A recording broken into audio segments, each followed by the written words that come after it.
Good afternoon, guys! So, ayun guys, meron naman tayo dumating na unit dito na N730 na FB body guys. Ayun, pakita ko sa inyo guys ha, yung mismong actuator to. Tapos pakita ko sa inyo yung pinaka-loob nito guys. So, ito yung pinaka-headlight natin guys na naka projector type na siya na LED with daytime running light na rin. Tapos, yan. Mas pinalapad yung windshield niya. Ayan guys, keyless entry na rin siya.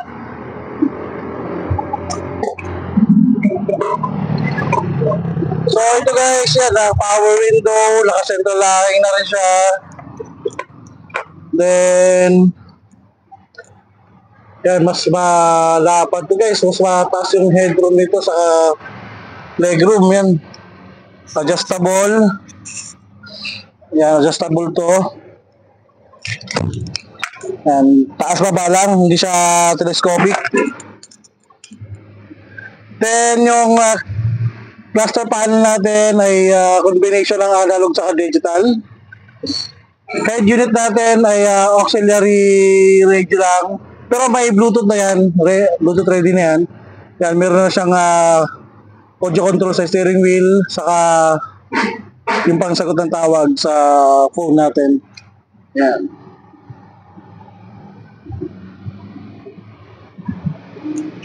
So yung upuan natin, na-adjust po yan, ayan, na-adjust po yan.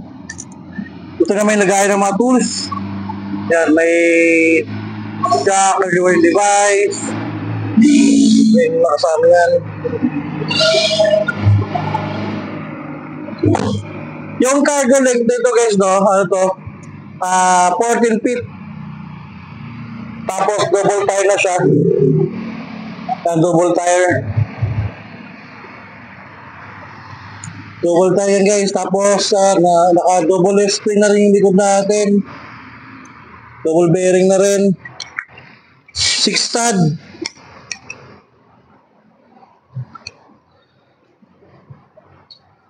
Tapos yung pinakalikod. Ito. Yan pa yung design ng aircon niya guys ha. Yan. So kakarating lang ito ngayon guys, galing sa stockyard namin sa Cavite. So yan, sa mga naghahanap dito guys, meron tayong available na ganito na 14 feet na double tire na FB body. So ang SRP nito nasa 1,630,000 ang SRP nito. About sa discount and down payment, message nyo ako sa mismong number ko nandito sa video.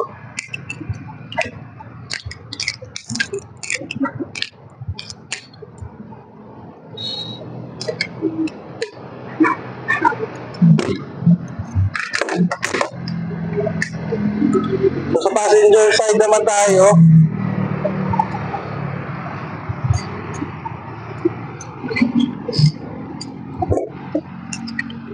So ayan guys, yung pinaka passenger side natin. Ito po yung pinaka dashboard natin. Napakaganda ng dashboard natin. Naka-pilot design na po yan. Tapos meron na rin siyang USB port sa taas. Para if ever na gusto yung palitan niya ng dashcam doon na sa taas, pwede na may meron kang salpakan. Alright. O yan, sa mga gusto mag-inquire ha, video natin.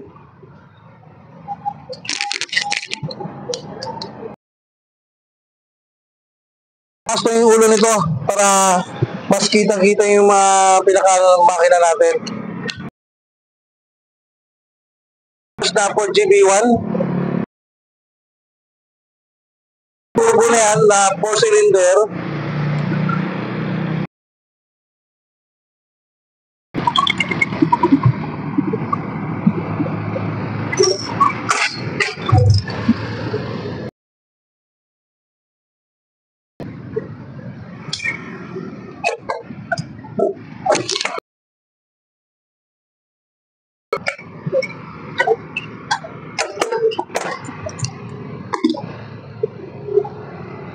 So, ayan guys, yung pinakamakina natin. 2.8 liters na 4GB, 4-cylinder, naka-turbo na po yan. Ito naka-turbo niya. 4 na. Ito po yung pinaka-commuter box natin. Right, so yung nasa una naman, yun po yung yung sensor ng